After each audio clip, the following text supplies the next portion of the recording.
Comme on s'est dit au téléphone. Hein? Comme on s'est dit au téléphone. Bonjour à toutes et tous. On a la chance d'avoir 1 heure de discussion ensemble et je vais vous faire beaucoup intervenir. Je vous avertis déjà. Donc je compte sur vos questions, vos réactions au fur et à mesure de la table ronde. Je vous présente nos 2 participants. Mathieu Becbédé, je propose qu'on l'applaudisse pour se chauffer un peu. Bonjour. Bonjour Mathieu. En 2 mots, Mathieu, vous êtes journaliste et rigolo. Vous travaillez pour le média Urbania, où vous faites de l'humour sérieux ou un travail sérieux, mais parfois drôle. Vous dites drôlement sérieux, sauf erreur, sur le pitch de Urbania, le média. C'est juste? Drôlement intelligent. Drôlement intelligent. Car voilà. on est français, donc voilà. Oui. Un petit peu au-dessus. Très très bien.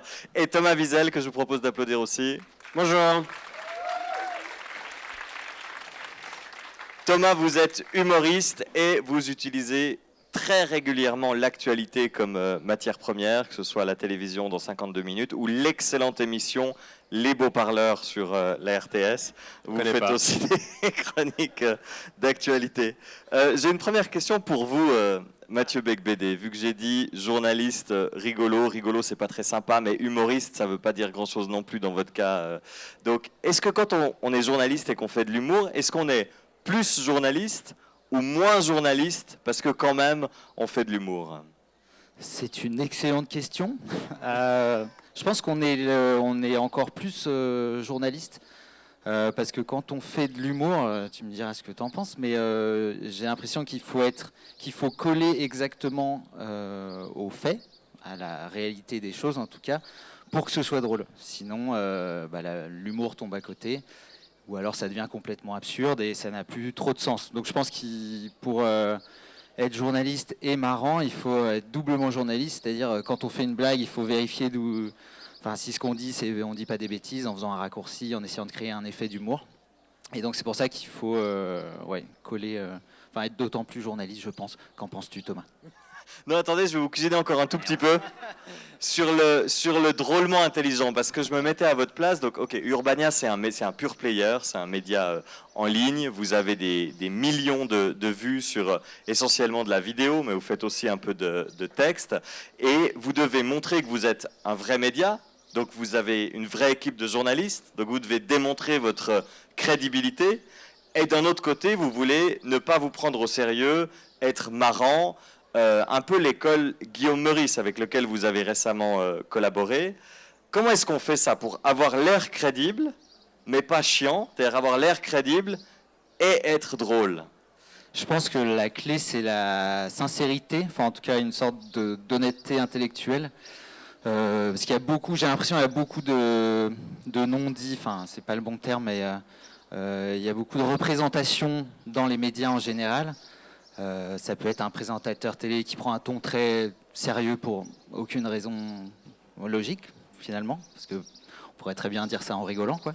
Et donc nous, on voulait vraiment un peu se moquer de tout ça, dévoiler un peu les coulisses du journalisme. Par exemple, quelque chose qui me fait beaucoup rigoler dans les reportages télé, ça peut être des changements de regard caméra, pas justifiés du tout, quoi. Et du coup, on abuse un peu de ça, on se moque beaucoup des codes télévisuels, surtout traditionnels. Les médias qui veulent faire trop sérieux, parce qu'en fait tout ce que vous dites là, le ton sérieux, quel que soit le sujet, le regard caméra pour faire professionnel, tout ça c'est des codes qui sont utilisés par les journalistes et par les médias pour essayer de gagner de la crédibilité. Et vous trouvez que ça les décrédibilise? Oui, parce que finalement, ça ne se justifie pas tellement, quoi, à part d'un point de vue peut-être esthétique.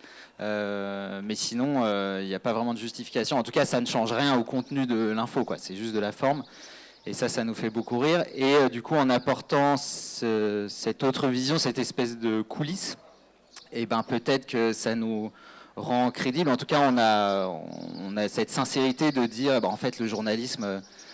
c'est pas forcément ce que vous voyez à la télé, ça peut être beaucoup plus simple, ça peut être rigolo à faire, tout en étant extrêmement sérieux sur le fond. Et donc je pense qu'en se montrant en fait sous un jour un peu vulnérable, en se moquant beaucoup de nous-mêmes finalement, et ça nous rend d'autant plus crédibles et sérieux. Thomas Wiesel, Qu'est-ce qui vous a amené à utiliser l'actualité comme matière première? Parce que vous pourriez, et d'ailleurs vous le faites aussi, tout un spectacle sur le travail qui n'était pas spécialement un spectacle sur l'actualité, mais qu'est-ce qui vous a amené à parler d'actualité et à rire de l'actualité? C'est un tout petit peu comme la réalité économique des humoristes en Suisse, c'est-à-dire qu'on est 2 millions de francophones, il y en a quelques-uns qui sont perdus à Bienne, mais majoritairement concentrés autour de l'arc lémanique, c'est la majorité des gens, avec un spectacle autobiographique, comme c'est beaucoup la mode aujourd'hui, comme j'en ai fait aussi. On peut jouer 40, 50, 60 fois si on va vraiment dans tous les petits bleds, ce que j'aime beaucoup faire, donc je fais. La même chose en France, on joue 300 à 500 fois sur 5 ans et du coup après on écrit le suivant. En Suisse, les humoristes, vu la taille du marché, on est obligé d'être un peu plus polyvalent, on est obligé d'exercer dans des médias. Et c'est vrai que dans des médias, la matière première c'est l'actualité, c'est assez bizarre d'aller dans une émission d'actualité et de parler de soi. Alors parfois on a des pirouettes pour réussir à ramener des sujets à soi, ça on est très très fort pour tout ce qui est nombrilisme, les humoristes c'est un peu le savoir-faire, mais ça reste effectivement une source qui se renouvelle tout le temps et j'ai assez vite réalisé que ma propre vie n'avait pas la même vitesse de renouvellement en termes d'aventure que l'actualité mondiale. J'ai commencé ce métier à 21, 22 ans. Tu as beaucoup de choses à dire parce que tu as toute ta vie dans laquelle puiser. Puis après, tu as un peu le syndrome du deuxième album où il faut raconter ce qui s'est passé depuis le premier et il s'est passé moins de choses. Moi, il s'avère que j'ai une vie assez casanière où je quitte peu mon appartement, donc il se passe encore moins de choses que pour le commun des mortels. Donc c'était aussi une façon d'avoir des choses de quoi parler et de gagner sa vie parce qu'effectivement, il faut varier les sources de revenus. Mais assez vite, j'ai senti que à 22, 23 ans, quand on parle d'actualité, les autres personnes de 22, 23 ans, quand je faisais des blagues sur la politique suisse, c'était compliqué. Au début, je me sentais un peu seul, parfois, avec mes références. Donc il y a eu aussi tout un moment où comment est-ce qu'on trouve des références communes, comment est-ce qu'on parle d'actualité à des gens qui n'ont pas envie forcément d'en entendre parler, sur qui on peut taper pour que les gens les connaissent quand même. Donc c'était tout un truc d'équilibrisme, mais je dirais que c'est quand même un peu arrivé par obligation dans ma vie. Et après, j'y ai pris goût. Et c'est vrai que l'humour d'actualité, c'est un truc qui est agréable. Après, quand tu dis le spectacle sur le travail, c'est pas de l'actu, déjà, je suis pas sûr que tu l'aies vu. Si, je l'ai vu. Si, non, non. C'est de l'actu moins chaude et ça c'est aussi important parfois, c'est que des fois on a l'impression qu'on doit tout le temps traiter l'actu chaude, la dernière breaking news, le truc qui vient de se passer, que vient de tweeter Musk à Trump, et des fois c'est aussi bien d'être dans le ton un peu plus long, et c'est ce que j'essaie aussi parfois de faire dans l'humour ou l'humour de scène où tu dois garder le même texte pendant plusieurs mois et années, d'avoir des sujets plus sociétaux qui évolue avec l'actu mais qui ne change pas du tout au tout, parce qu'il n'y a rien de plus frustrant que d'avoir une bonne blague, de la faire 2 fois, puis après l'actualité bifurque et on ne peut plus la faire. Donc des fois j'essaie aussi de m'inscrire moins dans l'immédiateté de l'actu. Quand vous traitez d'actu à la radio par exemple, Mathieu lui mélange les deux mots, journaliste et humoriste. C'est le même métier qu'il pratique, c'est un journaliste qui fait de l'humour. Parfois vous vous sentez journaliste aussi? Mais moi, applaudissez juste si vous êtes journaliste sur les gradins. Je ne vais pas parler de journalisme à 90% de journalistes face à moi. Non, mais est-ce que vous vous sentez journaliste? Je me sens pas journaliste. C'est quoi se sentir journaliste? Bonne question. Avoir peur de perdre son job. Non, je me sens pas journaliste. J'ai beaucoup de respect pour le journalisme, ce qui s'est peut-être pas senti là, dans les 20 dernières secondes, mais je me sens jamais journaliste parce que pour moi le journalisme, une bonne partie du travail, c'est aller chercher l'info, vérifier l'info, croiser les sources. Jamais. Et moi, je vais la chercher chez vous. Et c'est pour ça que moi, je suis toujours un fervent défenseur du journalisme. C'est par pur opportunisme, c'est que j'ai besoin des journalismes pour faire la partie du travail que j'aime pas faire, d'aller parler à des gens, d'aller poser des questions. Moi, j'ai fait un stage de journalisme à Vigous. Au début, tu y étais d'ailleurs à ce moment-là. Quand je savais pas trop ce que je voulais faire, j'ai fait 3 articles. Je crois que le premier c'était une page, le deuxième c'était une colonne et le troisième c'était une brève. Mais le texte que j'avais rendu était de la même longueur à chaque fois. Donc j'ai vite compris que le journalisme c'était pas pour moi. J'avais peur avant de décrocher le téléphone pour appeler quelqu'un. Et donc moi, le journalisme me donne la matière première qu'ensuite je transforme. Et ça, je trouve très important. Je me substitue jamais au journalisme. Des fois, je reçois des messages de gens qui disent « Ah, j'ai une bonne histoire, faut que tu en parles. » Je dis toujours « Contactez un journaliste, c'est pas mon métier. Moi, j'ai pas de charte de déontologie. Moi, je sais pas faire ça. Je sais pas comment faire pour détecter quelqu'un qui ment. Donc moi, je fais une confiance aveugle aux médias. Donc je compte sur vous pour pas me foutre dans la merde. Parce que des fois, ça peut me retomber dessus. Mais non, à aucun moment, je me sens journaliste. Et je trouve intéressant ce que dit Mathieu, parce que parfois, c'est délicat en tant qu'humoriste de faire comprendre que le point duquel on part, c'est la vérité, que le fait sur lequel on se base, on ne l'a pas inventé et qu'on rajoute la blague, et de bien délimiter, voilà la réalité et voilà où moi j'exagère pour avoir le rire. Et parfois les gens disent « Ah mais t'as tout inventé », puis il y a non. Donc des fois j'aime bien montrer la source, j'aime bien insister, ça s'est vraiment passé, parce que l'actualité, surtout ces dernières années, peut être tellement incroyable qu'on a l'impression que l'humoriste a commencé à inventer déjà les faits. Donc ça c'est devenu un peu peut-être des fois le challenge de dire « Non, non, alors ça c'est vraiment arrivé, ils ont vraiment dit ça », surtout avec certains politiciens, et ensuite trouver l'espace humoristique où est-ce que je peux aller plus loin, où est-ce que je peux aller de biais. Ça, c'est peut-être devenu le challenge un peu plus. Intéressant. Il y a quand même des codes du journalisme dans ce que tu nous dis. Citer, croiser les sources, je te connais suffisamment pour savoir que tu le fais systématiquement. Je croise les sources journalistiques, c'est-à-dire que... Séparer les faits des opinions, tu le fais systématiquement, c'est-à-dire que tu te revendiques pas journaliste, mais il y a quand même une méthode de travail que tu utilises qui est en grande partie celle du journaliste. On va être d'accord de ne pas être d'accord, Jonas, mais déjà je mets pas de réveil, il n'y a rien de moins journaliste que ça. Un journaliste, c'est pas que quelqu'un qui se réveille à 7 heures et qui appelle des gens au téléphone, ça se résume pas à ça. Non, mais j'ai vraiment l'impression que c'est deux métiers totalement différents. Pour moi, le journaliste, quand il publie son article, quand il sort son sujet, c'est la fin de son boulot sur ce truc-là. Il va faire un suivi pour peut-être faire un autre article, un autre sujet. Moi, c'est le début de mon travail. Quand il y a un article qui est sorti, c'est là que je commence à bosser. Comment je peux transformer ces faits en blagues. Et je pense vraiment que c'est complémentaire. Mathieu combine sans doute les deux, mais moi, non, j'interviens à partir du moment où le travail journalistique est terminé. Ça te fait réagir, Mathieu, ça ? Ouais, c'est un peu pareil pour moi. En fait, je pense que la confusion vient du fait qu'il y a plusieurs sortes de journalistes. Et donc, il y a les journalistes très news, où, par exemple, moi, j'ai travaillé en chaîne d'information en continu. Et, laquelle ? C'est iTélé, donc l'ancêtre de CNews. Voilà. C'est pour ça que tu ne nous as pas dit laquelle. C'est clair.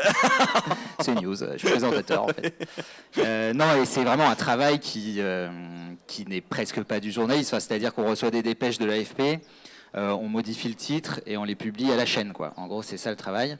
Tu as des journalistes d'investigation qui vont aller vraiment à la source de l'information, faire des enquêtes qui durent des mois, parfois des années. Et après, tu as peut-être plus le côté vulgarisateur, que moi je pratique un peu plus actuellement, mais que j'ai l'impression que tu fais aussi, tu vois, ton spectacle de fin d'année 2024, où tu cites beaucoup de news qui se sont passées l'année précédente, et tu arrives, t'as quand même ce talent-là de vulgariser très bien pour tout public. Il y avait des enfants et des vieux dans ta salle, et des adolescents. Et tu arrives à faire ça très bien. Et ça, je pense que c'est une des fonctions du journaliste, c'est d'arriver à expliquer ce qui se passe dans ce monde complexe de manière intelligible pour la plupart des gens, quoi. Thomas nous disait quand j'avais 22 ans et qu'il fallait intéresser mes potes de 22 ans à l'actualité pour les faire rire, c'était pas évident. Est-ce que c'est là que l'humour peut servir l'info ? Est-ce qu'en gros, avec l'humour, on peut intéresser un public désintéressé sur certaines thématiques ? Est-ce qu'on peut l'engager davantage ? Ici, en Suisse, on a un humoriste qui s'appelle Yann Lambiel, qui imite des voix de conseillers fédéraux et de politiciens.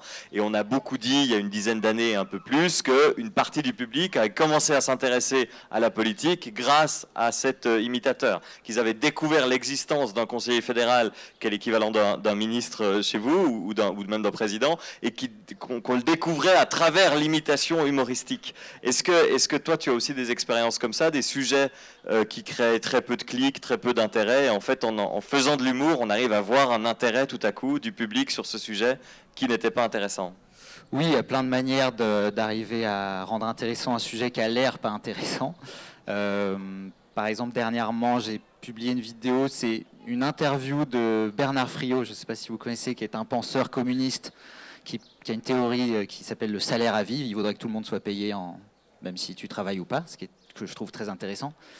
Et bon, le sujet est très complexe, etc., et beaucoup moins sexy que ça. Et donc, pour vendre cette vidéo, en fait, j'ai fait plein de petits sketchs qui, à des moments, vulgarisaient une phrase qui était compliquée, quoi, à entendre, qui était vraiment pas très sympa à l'écoute. Et donc ça, je pense, permet d'une part de retenir une audience qui a tendance à scroller de plus en plus, quoi, et en plus de rendre un peu plus sexy un format, quoi. Et l'humour, en plus, il y a des méthodes dans l'humour. Par exemple, la comparaison, c'est un truc qui est beaucoup utilisé en humour. Et ça, c'est un truc qui est aussi beaucoup utilisé, enfin, qui permet de toucher, par exemple, des audiences qui ne seraient pas touchées, par exemple, un public plus jeune qui est moins intéressé par la politique. Le fait de comparer ça, j'en sais rien, à la Game Boy, non, pas du tout. Vrai truc de vieux, ça, pour le coup. Voilà, la Switch 2. Voilà, ça peut permettre de les retenir un peu, quoi. Enfin, de les intéresser à quelque chose qui n'a pas l'air intéressant pour eux de prime abord. Thomas Wiesel, tu es d'accord avec ça? L'idée qu'on va réussir à intéresser un public qui était désintéressé, on l'intéresse au sujet d'actu grâce aux blagues? Oui, je pense que ça peut être une vraie porte d'entrée. L'humour, c'est un truc qui est contagieux et qui est agréable. Quand quelqu'un rigole, on a envie de savoir pourquoi il rigole. Quand on est dans une foule qui rigole, on veut savoir qu'est-ce qu'ils ont vu qui rigole. Et donc je pense que l'humour peut vraiment attirer l'attention sur certains sujets et que ça c'est un pouvoir puissant et que j'aime bien quand je vois que l'humour est utilisé justement pour intéresser les gens à des thématiques qui sont parfois intéressantes mais difficiles d'accès. J'aime moins quand l'humour sert à mettre l'accent sur des choses qui devraient plutôt être ignorées. Mais je suis assez d'accord avec ce que dit Mathieu, que le job de vulgarisateur est de plus en plus important aujourd'hui et d'essayer de casser ce fossé effectivement entre une actu qui peut être assez obscure, surtout quand on invite des experts. Ceux de nous qui ont fait l'Uni savent que souvent c'est les gens les plus érudits d'un sujet qui sont le moins bien habilités à l'expliquer pour qu'il soit compris. Donc servir de pont, oui, ça peut être assez utile. Mais de nouveau, je séparerais un peu les deux. Par exemple, si Mathieu dit les gens ils découvrent l'actu à travers un spectacle d'humour, ça m'inquiète un peu parce que j'ai pas envie d'être la source primaire des gens par rapport à l'information, parce que parfois, moi je sélectionne l'info sur laquelle j'ai des blagues à faire. Et je sélectionne pas forcément le point crucial. Si j'ai rien à dire dessus, je vais peut-être pas rebondir dessus. Je me souviens que pendant le Covid, pour revenir sur un épisode qui nous manque tous très fort, il y avait beaucoup de sujets d'actu, de conférences de presse sur le même sujet. C'était difficile pour les humoristes de se renouveler, on parlait constamment des mêmes choses. Et donc au bout d'un moment, moi je faisais beaucoup de blagues sur les détails, je faisais beaucoup de blagues sur les trucs qui me faisaient réagir, sur la bafouille de tel parlementaire, parce qu'il n'y avait plus grand chose à dire sur le sujet de fond. Et il y a des gens qui m'écrivaient pour me dire, moi je m'informe que à travers tes blagues. Je dis, mais tu vas être dans la merde, tu vas vraiment... Tu n'as pas d'avenir. Non, mais ça va être compliqué parce que moi je retransmets pas tout, c'est pas mon job. J'essaie de faire rire les gens et de rendre l'actu plus légère à un moment où elle est lourde, mais des fois je me forçais à retransmettre une info sans avoir de blague parce que je me dis la personne qui lit que mes trucs, elle va pas avoir cette info si je fais pas la blague. Donc là, c'était un rôle qui s'était un tout petit peu hybridé pendant ce moment-là, qui était un moment assez particulier. Mais je dirais, pour reprendre ce qu'on disait sur les jeunes qui s'intéressent à l'actu, il y a eu 2 moments où j'ai senti un petit switch. C'est la crise écologique, l'engagement de Greta Thunberg. Là, j'ai senti tout à coup, il y a des gens de 20 ans et moins qui s'intéressent à l'actualité à travers le prisme de l'écologie. Et ça, c'est un truc nouveau pour moi, de voir vraiment des très jeunes s'intéresser à la politique, inciter à voter, tout ça. Et évidemment la pandémie où tout à coup, pour une fois en Suisse, la politique avait un impact concret et direct sur nous, ce qui est souvent pas l'impression qu'on a quand on regarde ce qui se passe à Berne. Et donc là, j'ai senti vraiment un regain d'intérêt. Pour la première fois en Suisse, la plupart des gens savaient citer les 7 conseils fédéraux, ce qui, à mon avis, n'est déjà plus le cas. Est-ce que Beat Jans peut faire ses courses sans problème? Je pense que oui. On parle même pas de Martin Pfister. Donc, je pense que c'était une petite fenêtre où tout à coup les gens s'intéressaient beaucoup à l'actu et c'était bien de capitaliser là-dessus. Je sais qu'il y a pas mal de médias qui ont obtenu des abonnements à ce moment-là, qui ont obtenu pas mal d'intérêt, des médias spécialisés comme Heidi News, qui ont réussi vraiment à capitaliser là-dessus. Donc, je pense que parfois il y a des moments qui font que les gens s'intéressent plus à l'actu et qu'il faut vraiment essayer de s'engouffrer dans ces brèches-là, parce que le climat général est un climat de défiance envers les médias et autour de moi, j'entends beaucoup de gens qui me disent « moi je fais plus confiance aux médias parce que si, parce que ça ». Et ça, c'est un discours qui, moi, m'effraie beaucoup parce que s'il n'y a pas de langage commun, s'il n'y a pas au moins une vérité des faits sur lesquels on peut se baser pour débattre, pour être d'accord ou pas d'accord, si on n'est même pas d'accord sur ce qui s'est passé, le job de l'humoriste, il devient impossible. C'est-à-dire qu'on va faire une blague sur un truc et quelqu'un va se lever en disant « non, c'est pas ça qui s'est passé ». Et là, le spectacle prend une tournure qui n'est pas celle qu'on a envie, quoi. On va ouvrir aux questions du public, mais d'abord, Mathieu Becbédé, vous allez nous citer les 7 conseillers fédéraux. Béat. Non, je vous embête. Sur la typologie de public qui consommerait que l'humour. Parce que Thomas nous dit, ça ce serait inquiétant, les gens qui s'informent que avec les blagues sur l'humour. Est-ce que vous rencontrez ce type de public qui consomme Urbania parce que c'est marrant et qui ne veut consommer que du contenu amusant? Alors non, car je suis vraiment inconnu, donc les gens ne me reconnaissent pas.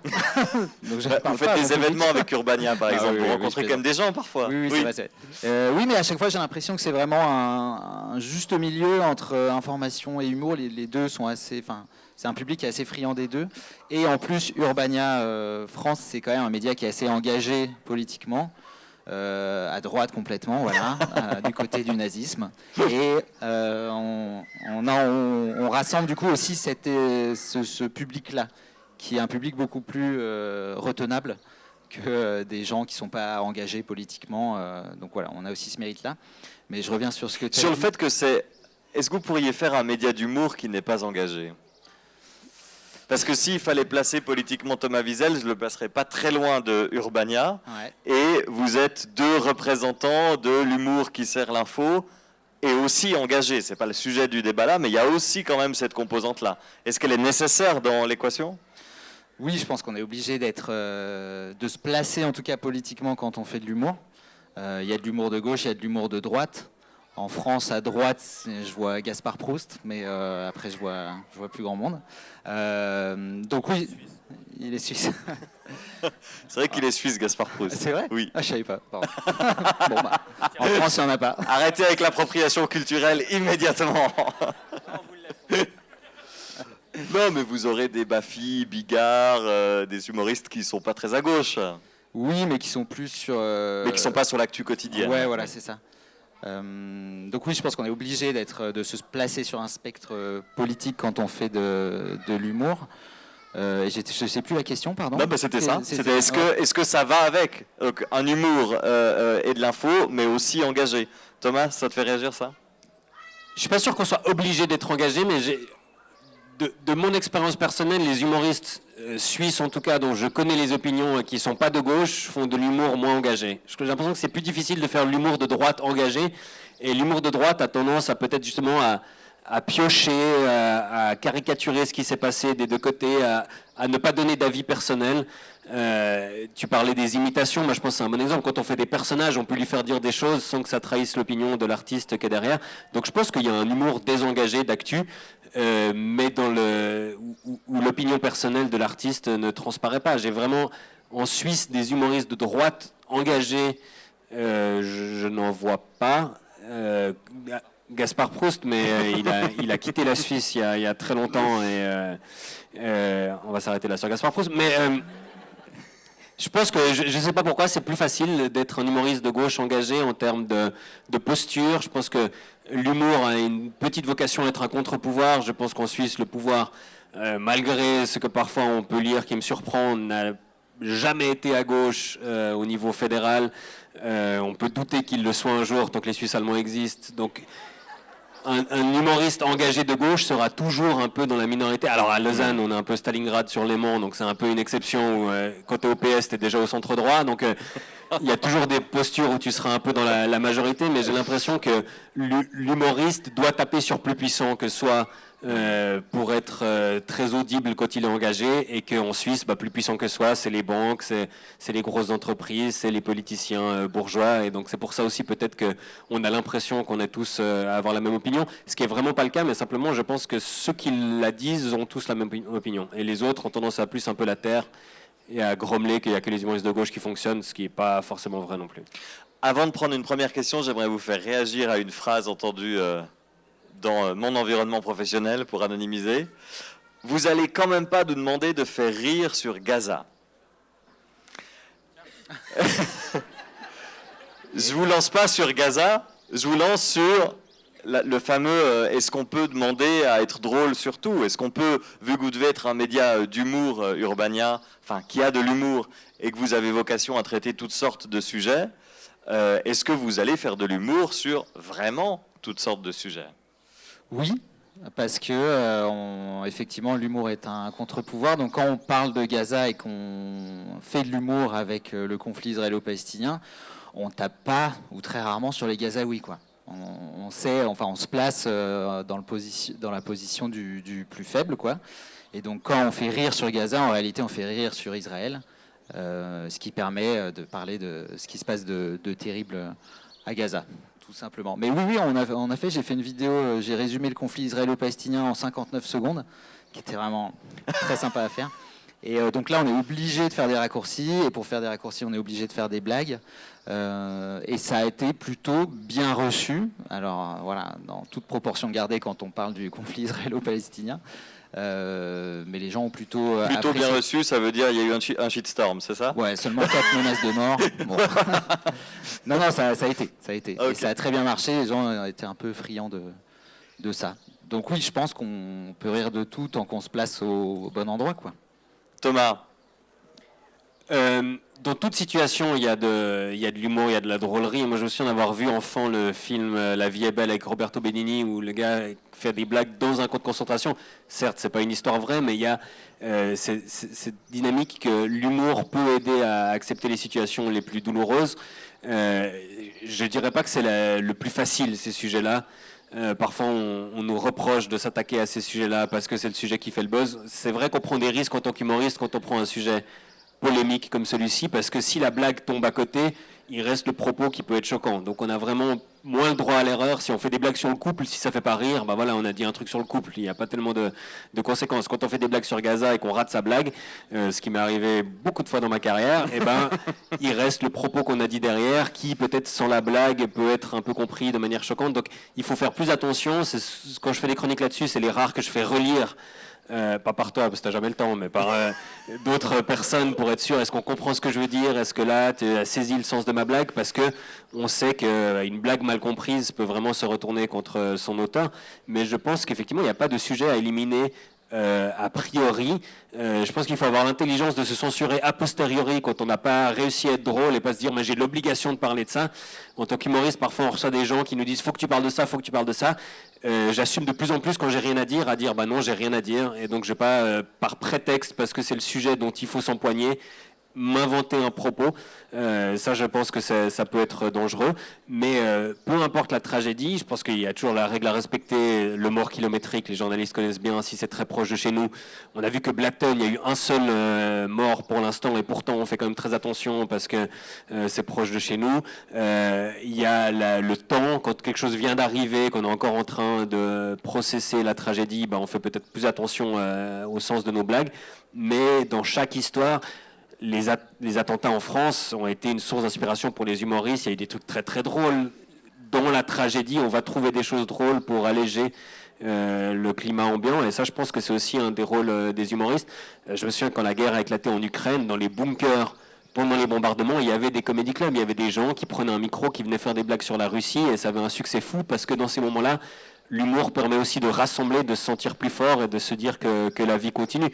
Alors, en Suisse, on n'a jamais eu de tragédie à un tel impact, mais je pense que parfois, les humoristes, on a aussi ce rôle-là de dire la vie c'est de la merde, mais voilà comment on peut en rigoler quand même. Qui aurait une première question ou une première réaction?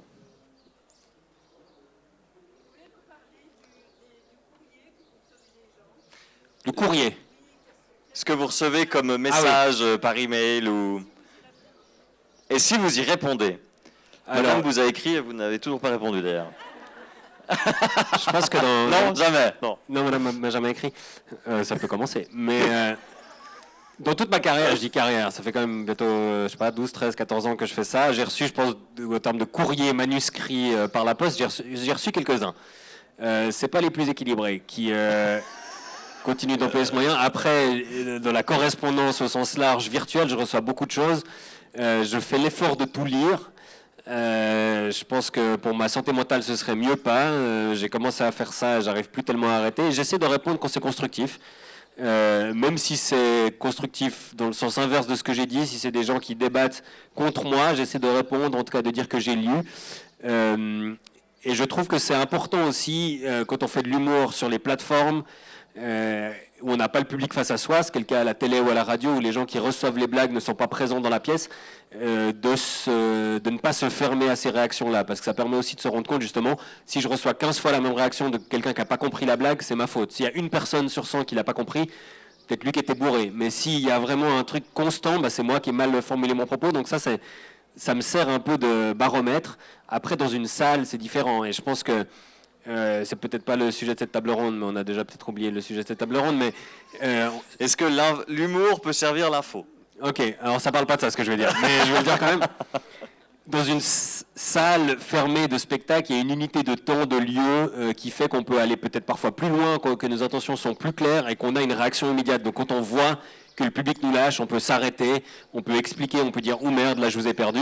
Je me souviens d'une fois où j'étais à Vezona en Valais où il y a eu une tragique affaire avec un enfant du village qui a été agressé, on ne sait pas si c'est par un chien ou par des autres enfants du village, et moi je me suis dit, j'étais un peu plus jeune, je suis à Vezona, je veux parler de l'affaire locale. J'ai vu que le public était scandalisé, que plus personne ne rigolait, donc j'ai continué, Non, et donc j'ai pris ça en compte, et je pense que les retours virtuels sont un moyen de faire ça, et de ne pas perdre le contact avec le public, ce qui peut être parfois dangereux, j'ai l'impression, quand j'entends des collègues qui disent « je lis rien, je lis jamais rien », et après s'enfermer dans un entre-soi, il n'y a que ses potes entre nous qui disent « ça c'était super », et de ne pas réaliser qu'il y a peut-être une grande partie du public qu'on aliène. Et donc je pense que lire un petit peu c'est bien, répondre à tout comme je le fais, je pense que ça implique d'avoir mon mode de vie un peu monacal où je suis souvent chez moi avec du temps, donc ça je conseillerais peut-être pas de le faire, mais de garder un peu les écoutilles ouvertes, je pense que c'est important.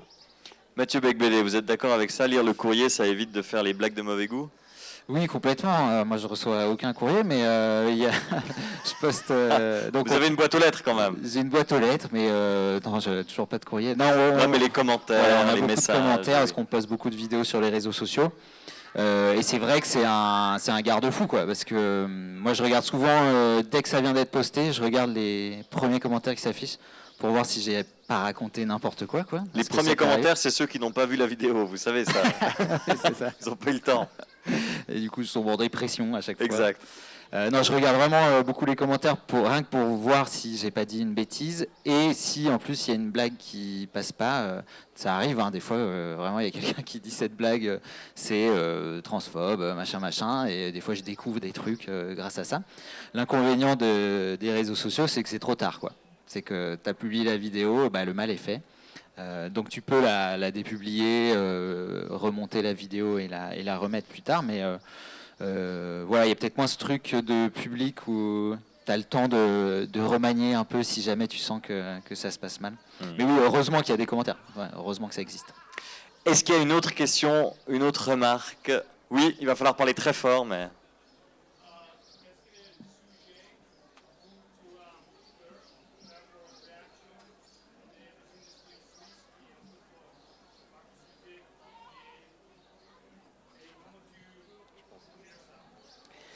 La question, pour ceux qui n'ont peut-être pas entendu, est-ce qu'il y a des sujets où j'ai peur par rapport à l'industrie suisse, de la puissance de certains lobbies pharmaceutiques, banquiers? Peur, non, je crois pas. Il y a des sujets où on sait que les gens à qui on s'attaque sont mieux défendus que d'autres. Ça, c'est sûr qu'en Suisse, le lobby banquier, le lobby pharmaceutique, on connaît sa puissance. Mais je pense que c'est typiquement des gens tellement puissants en Suisse qu'il faut s'attaquer à eux, que eux s'attendent à être attaqués et que dans la grande majorité des cas, ils s'en tapent pas mal si l'humoriste fait des blagues sur la banque ou le groupe pharmaceutique. Cela étant dit, j'ai eu des menaces de plainte de la part de groupes bancaires.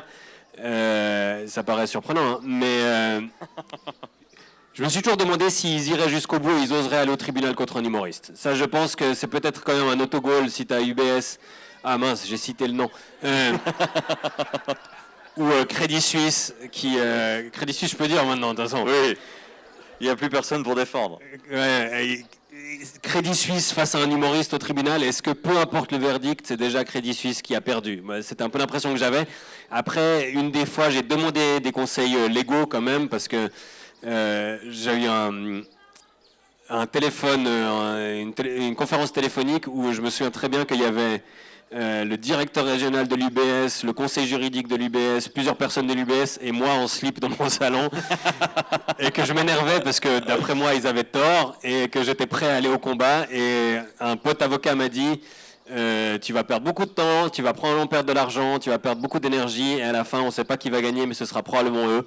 Et donc je me souviens que j'avais supprimé la vidéo, j'avais attendu le plus longtemps possible pour qu'elle soit partagée, tout ça, puis après j'avais supprimé la vidéo parce qu'effectivement ces gens ont une puissance de frappe où tu ne vas pas gagner contre eux, mais pour moi dès le moment où les gens ont entendu les blagues, tu as déjà un petit peu gagné. On va encore prendre une question ou une remarque. Oui.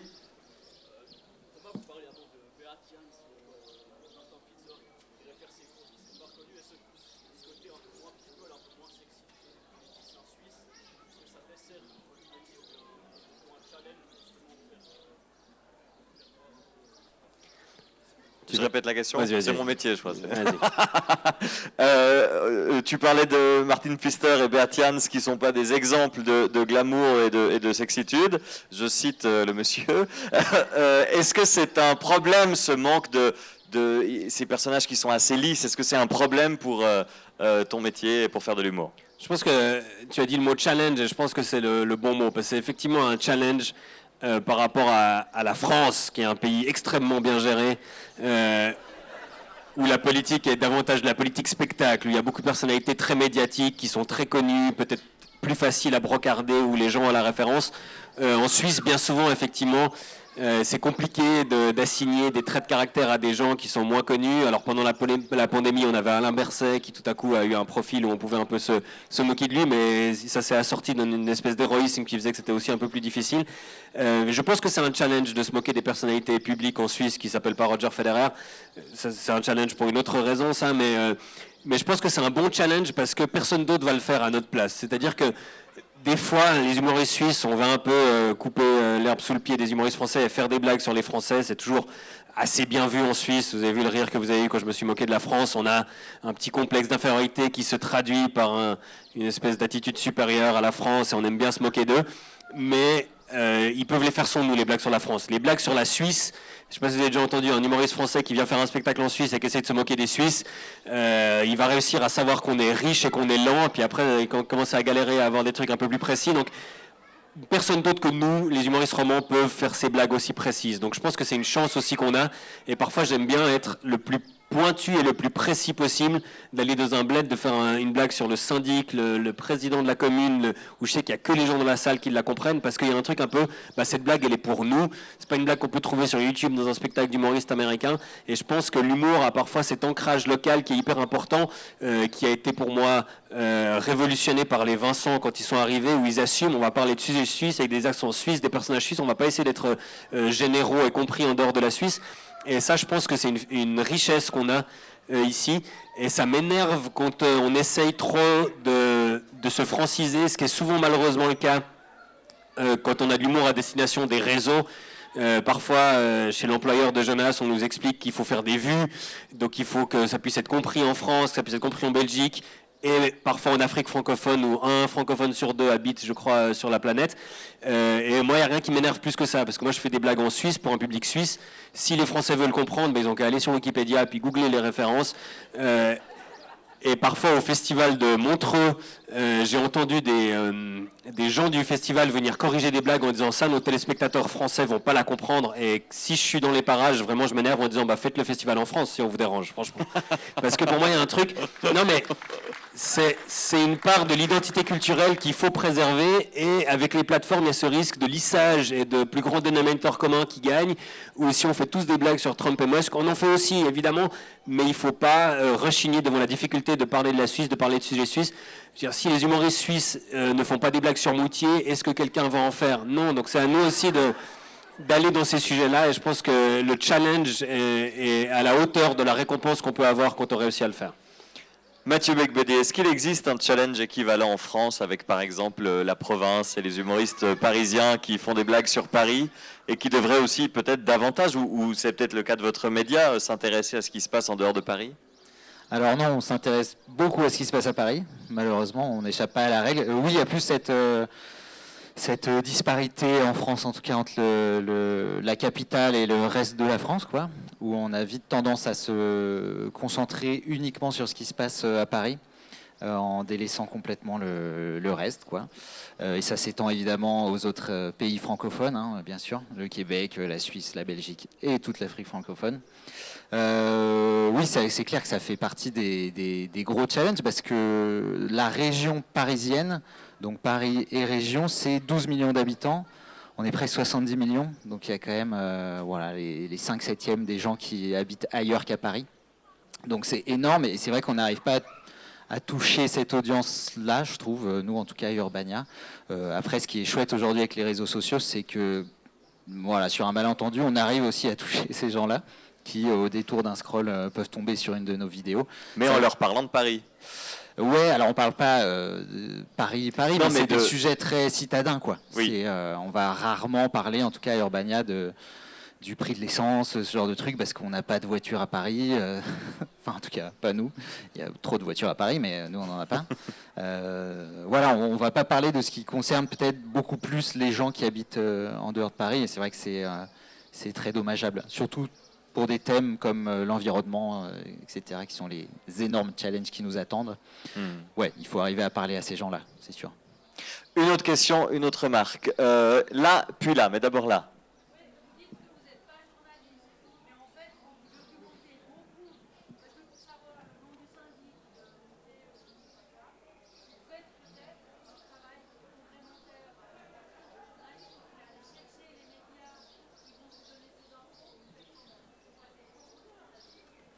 Alors oui, pour me documenter, effectivement, madame dit que je fais un travail de journaliste où je vais chercher les infos.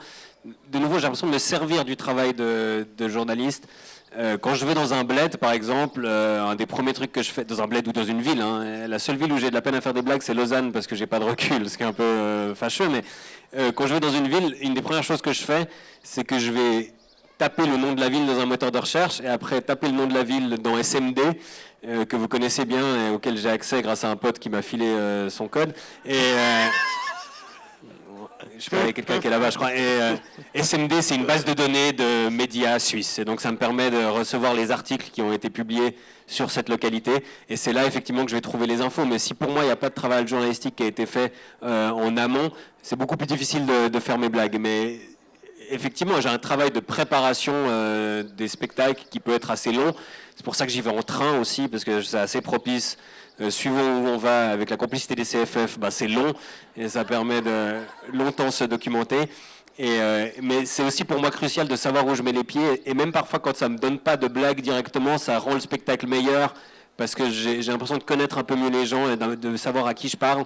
Et j'essaie de me débarrasser de ce truc de citadin, justement, en faisant des blagues de citadin sur les gens, mais en montrant que ça m'intéresse et que si je fais des blagues, c'est aussi un peu pour apprendre des choses et pour pas les regarder de haut depuis la citadelle lausannoise.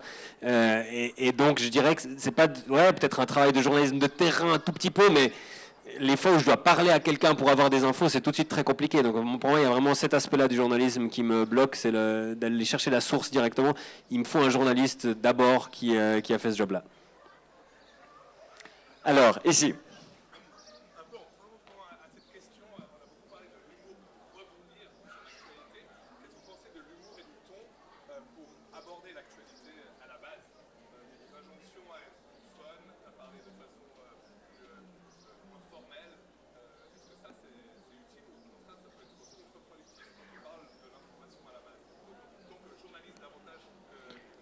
Tu veux répéter la question là-bas ? Oui, c'est la question de est-ce que l'humour, ça vient après l'information pour rire de l'information, ou est-ce que ça devrait venir mêler dans l'information exactement ce que fait Mathieu ? Justement, je vais très vite lui passer le micro. J'ai l'impression que c'est plus peut-être le domaine de Mathieu. J'ai l'impression que l'infotainment, pour moi, a sa place, que des émissions qui font des cartons d'audience en France comme Quotidien ont leur place, qu'il faut faire très attention de respecter les codes et qu'effectivement, même au sein de ces émissions, au sein de ces médias, d'avoir une délimitation très claire où voilà, maintenant l'humour commence, maintenant on va se permettre de déconner un peu, mais de ne pas entretenir une confusion entre ce que sont les blagues et ce que sont les faits. C'est plus facile si c'est pas la même personne, c'est-à-dire que si un journaliste sérieux, un humoriste, comme c'est souvent le cas dans les émissions qui incluent un peu de divertissement, c'est plus simple parce qu'on sait que la personne qui donne l'info c'est telle et telle et que la personne qui rebondit c'est telle et telle. Je pense que l'humour est puissant et l'humour mériterait d'être utilisé à toutes les sauces. Moi, mon père est médecin, il utilise l'humour tous les jours dans son cabinet pour mettre les gens à l'aise avant un examen. Il est gastro-entérologue, donc son job est plus facile si les gens sont détendus. Et vraiment, c'est une arme qui... C'est même pas une blague, c'est vraiment... ça fait partie de sa pratique. Je pense qu'il y a beaucoup de jobs où ça aide si les gens sont détendus et l'humour peut faire ça. Les médias, avec la crise de confiance qu'ils traversent, à mon avis, doivent être très vigilants, mais doivent aussi l'utiliser. Oui. Oui, alors je pense que oui, effectivement, il faut garder la base factuelle, ça c'est indispensable. Après, je pense qu'il y en a qui mélangent parfaitement les deux, et je pense à John Oliver aux États-Unis. Je ne sais pas si tout le monde connaît, mais donc c'est vraiment les États-Unis. Ouais, je ne sais pas si vous connaissez ici en Suisse, mais non, c'est donc une émission qui mélange vraiment parfaitement l'extrême sérieux du journalisme. Je crois qu'il y a quelque chose comme une quinzaine de journalistes qui travaillent par émission, donc c'est énorme. Et John Oliver, le présentateur, balance des vannes absolument dantesques toutes les 2 minutes, et ça marche extrêmement bien. L'autre exemple, alors en France, oui, il peut y avoir Quotidien, peut-être, mais surtout un exemple que vous connaissez peut-être un peu mieux ici, mais pour moi c'est David Castello-Lopez, qui a réussi avec sa série sur la Suisse à venir de France faire un travail en Suisse, et c'était pas gênant. Donc c'était vraiment très bien effectué. Et lui, il arrive, je trouve, vraiment parfaitement à mêler information et humour. On arrive très bien à détecter quand c'est une blague et quand c'est des vraies infos.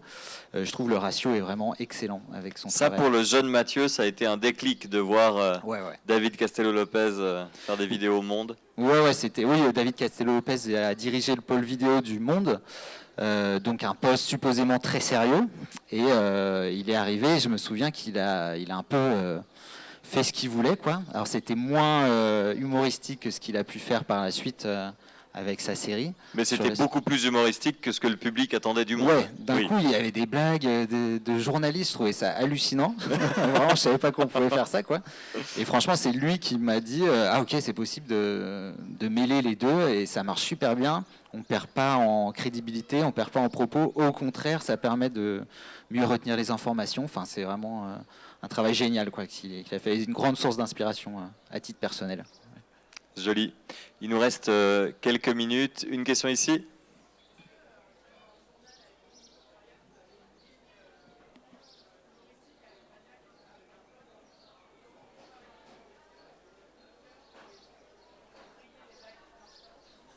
Est-ce que, comme un média a une ligne éditoriale, vous avez une ligne éditoriale d'humour ou une ligne d'humour à Urbania?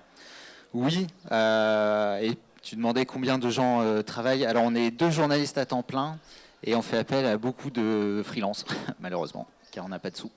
Et donc en général... C'est quoi une ligne rédactionnelle d'humour alors? C'est une très bonne question. Mais tu dis qu'il y a une ligne. C'est quoi? Ouais, il y a une ligne qui va avec la ligne éditoriale tout court, quoi. Qui est donc plutôt de gauche, donc on évite de faire des blagues racistes, ce genre de choses, quoi.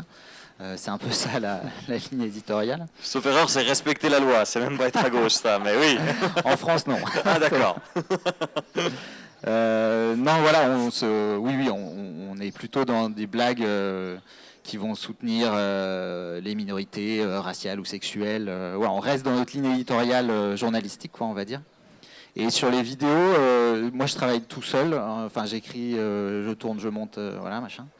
Mais je me fais souvent rayer des blagues, quoi. C'est-à-dire que je les soumets à ma chef. Chef blague. Chef blague, voilà, exactement. Donc il vérifie et le fond et l'humour, et qui me raye, une bonne dizaine de blagues par vidéo, je pense. C'est énorme. Oui, mais en même temps... C'est quoi le point commun entre toutes ces blagues rayées? C'est des blagues antisémites, la plupart du temps. Okay, ça. Non, mais c'est quoi? C'est des blagues trop scandaleuses? C'est des blagues trop drôles? Des fois, trop nulles? Ouais, des fois, il y en a qui sont vraiment juste pas drôles, quoi. Et des fois, il y en a où je pousse un peu le curseur trop loin. Ce qui est difficile avec l'humour, c'est qu'il y a on doit créer une sorte de rupture. Et donc, des fois, flirter avec la marge, quoi, de ce qui est entendable ou pas. Et donc, c'est vraiment cette zone grise qui est très difficile, je trouve, à atteindre. Et donc, il y a des fois où je pousse une blague et je ne vais pas me rendre compte qu'elle fait du mal aux personnes trans, par exemple. Et ça, ma chef, elle va le voir, elle va dire, bah ça, tu peux pas dire ça parce que ta. Et donc, elle va juste me dire, en fait, cette blague est très problématique. Et elle va m'expliquer pour moi. Je dis, ok, pas de souci. Et voilà. Et donc, j'apprends en fait les limites de l'humour aussi avec ça. Je sais pas si c'est de la censure? Non, c'est pas de la censure, parce que. C'est quoi la différence entre la censure et ça? Tu m'en poses une belle. Bah oui, parce que c'est une question qu'on s'est un peu tous posée pendant que tu parlais. C'est-à-dire que oui, d'accord, c'est une blague qu'elle va rayer parce qu'elle va offenser, mais c'est pas de la censure. Donc c'est quoi la limite? Parce que c'est une mauvaise blague. C'est une mauvaise blague et elle va jamais me censurer une information, par exemple. Une information sensible ou quoi que ce soit. Donc ma chef, elle est juste là pour éviter les scandales en termes d'humour. Mais je ne considère pas ça du tout comme de la censure. Je considère ça au contraire comme quelque chose de bénéfique, qui est un autre regard sur ce que j'écris, parce que c'est difficile de se rendre compte de ce qu'on raconte, quoi, surtout en termes d'humour. à chaque fois. Je sais pas ce que tu en penses. Ouais, j'aimerais bien entendre Thomas là-dessus. Oui, c'est une question qu'on nous pose souvent. J'aimerais juste dire peut-être un mot positif sur la RTS. Je ne sais pas si on a eu beaucoup aujourd'hui. J'étais pas à tous les talks.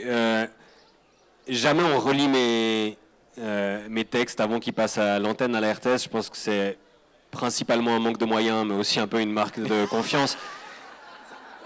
Donc j'ai pas de chef blague qui vient rayer des blagues. Et malgré ça, il y a toujours un soutien unilatéral les fois où on a des problèmes, les fois où il y a des retours négatifs ou des gens qui se plaignent. Quand c'est la radio, c'est toi qui reçois les mails d'ailleurs. Il y a un soutien de l'institution qui se désolidarise pas de l'humoriste, comme on a pu voir dans certains médias français, ce qui a pu choquer.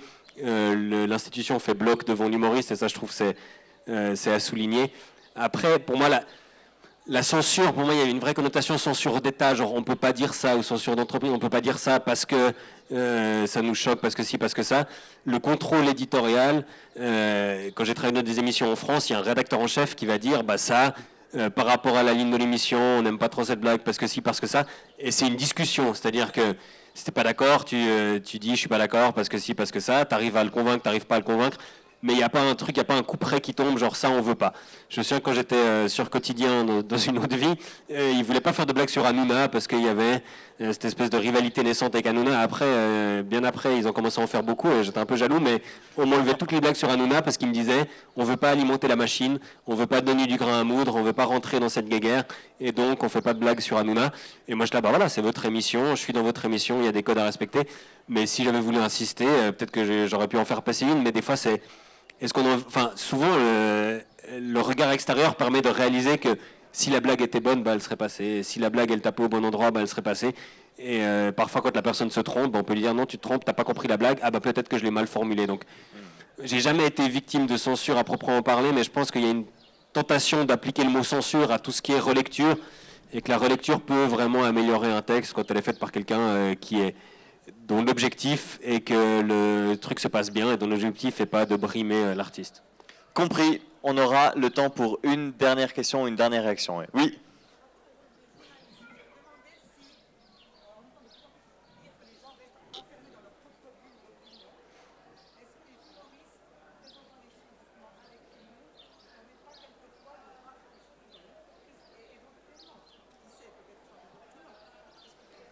Alors, on parle beaucoup des bulles dans lesquelles on vit toutes et tous. Est-ce que l'humour permet justement de percer ces bulles et montrer des opinions différentes dans des bulles qui ne sont pas habituées à ces opinions? Je ne pense pas que c'est une solution miracle, mais je pense que ça peut aider parfois. Je sais, Dieu merci, que pas l'intégralité de mon public ne partage mes opinions, par exemple. Et ça, je trouve important. Je trouverais bizarre que mes spectacles ressemblent à des meetings et qu'on m'applaudisse pour mes propos au lieu de rigoler à mes blagues. Et donc très régulièrement dans mes spectacles, je sais que j'ai des gens de droite, je sais que j'ai des gens... alors l'UDC, je sais pas, peut-être c'est là que se dresse la ligne rouge, mais qu'il y a des gens de toutes les opinions politiques, des gens pas politisés du tout. Et parfois, à travers les blagues, ils me disent bah, je suis pas d'accord avec toi, mais tu m'as fait rigoler. Et ça permet effectivement parfois d'avoir un regard assez différent. Après, je pense qu'en majorité, en proportion, j'ai peut-être plus quand même de gens qui s'identifient dans ce que je dis que de gens qui vont contre moi. Mais oui, je pense que l'humour est de nouveau une porte d'entrée, qu'on peut rigoler avec quelqu'un sans être d'accord avec lui, que quand on rigole avec quelqu'un, c'est déjà un tout petit peu une porte ouverte vers le dialogue, et que c'est nécessaire. Après, de nouveau, je peux peut-être taper un peu sur les plateformes, ça enferme un tout petit peu les gens dans des bulles où on va voir des humoristes qui nous disent déjà des trucs avec lesquels on est d'accord. En Suisse, je dirais une de nos chances, c'est que le marché est petit si tu es humoriste que pour un substrat de la population qui est d'accord avec toi, c'est compliqué. Donc on est forcé un peu de côtoyer un peu tout le monde et le public, parfois à contre-cœur, est forcé d'être confronté à... Très dangereux de faire des conférences ici. Le public est lui-même confronté à des artistes qu'il aurait peut-être préféré éviter. Moi, je reçois souvent des messages qui disent on te voit partout à la RTS. Je peux que m'excuser, mais je pense que c'est bien effectivement parce que c'est un des endroits où on ne sélectionne pas encore totalement tout ce qu'on choisit de lire, de voir. et qu'on peut avoir ce rôle-là. Je sais qu'un Nathanaël Rocha, par exemple, est très très malin parfois pour réussir à parler à tout le monde et avoir cette espèce de bon sens paysan qui permet de rassembler les gens autour d'une opinion. Les Vincent, que je cite très volontiers comme étant un exemple, ont cette faculté d'avoir parfois plusieurs points de vue sur le même sujet dans un sketch et de rassembler des gens qui rigolent à des endroits différents. Et je pense qu'effectivement, ça peut être un pont entre différents publics. On vient de t'engueuler parce qu'on dépasse le timing. Non, c'est bon, il reste 1 minute, donc on écoute Mathieu. Oui, complètement d'accord. Et vu que l'humour est aussi, je pense, un mécanisme un peu de défense intellectuelle, et ben, je pense que ça permet à la fois de parler à tous les gens qui se sentent un peu agressés par ce qui vient d'en haut, quoi, par le pouvoir. Et donc, potentiellement, tu peux faire une même blague qui va plaire aux gens de gauche comme aux gens de droite. Alors bon, dans les faits, je ne sais pas si c'est possible. Et en tout cas, pour ma part, je pense que j'arrive pas à parler à tous les publics politiques. Ça, c'est sûr. Je pense que ça tient au fait que sur les réseaux sociaux, eh ben, on est tous dans des bulles de filtre et que je pense que mes vidéos n'atteignent même pas les gens qui pensent différemment de moi. Mais qu'aussi, je pense que mon humour les ferait pas rire, tout simplement, quoi. Voilà. Très bien, ce sera le mot de la fin. Je vous propose d'applaudir Mathieu et Thomas. Merci beaucoup. Et je vous invite toutes et tous à aller dans le Dôme. La suite se passe dans le Dôme avec les discours officiels. C'est ça qu'on m'a dit tout à l'heure. Donc on se retrouve dans